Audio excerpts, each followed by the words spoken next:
தீபாவளி அப்படின்னு சொன்னதும் நினைவுக்கு வர்றது இரண்டு கதைகள். ஒன்று, ராமன் அயோத்தி வந்தது ராவணனை வெற்றி கொண்டு. மற்றொன்று, சத்தியபாமா உருவில் வந்து நரகாசுரனை அழித்த கிருஷ்ணனோட கதை. இந்த இரண்டு விஷயங்கள் படிக்கும்போது நமக்கு தெரியறது ஒரே ஒரு இது என்னன்னா, இருளை போல ஒளியை தருவது போல நமது வாழ்க்கையில் அல்லல்களை விலக்கி நல்லவைகளை எடுத்துக்கொள்ள வேண்டும், வாழ்வில் முன்னேற வேண்டும். அதை சொல்கிறது தான் இந்த தீபாவளி. ஸோ அந்த காலத்தில் தீபாவளி வந்து சிறப்பாக ஒரு ஃபேமிலியோடு கொண்டாட முடிஞ்சது. நிறைய விஷயங்கள் இந்த காலத்துக்கும் அந்த காலத்துக்கும் நிறைய வித்தியாசங்கள் இருக்குது. இருந்தாலும் இன்றும் அந்த விழாவை வந்து விடாமல் நம்ம கொண்டாடிட்டுருக்கோம்.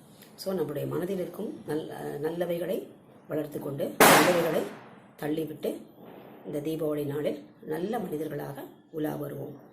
நன்றி.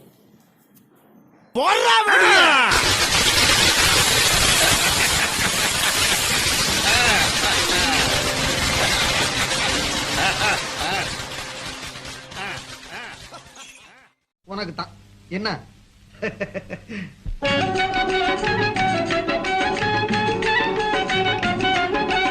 ஊசி பட்டாசே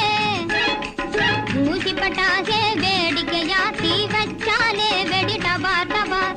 ஊசி பட்டாசே வேடிக்கையா தீ வச்சாலே வெடி டபார் டபார்.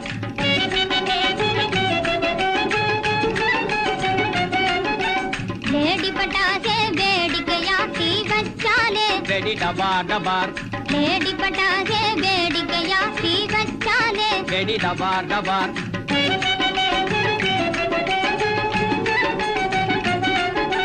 தீரங்கி போலே தீரங்கி வெடியை வச்சாலே வெடி டமார் டமார். தீரங்கி போலே தீரங்கி வெடியை வச்சாலே வெடி டமார் டமார்.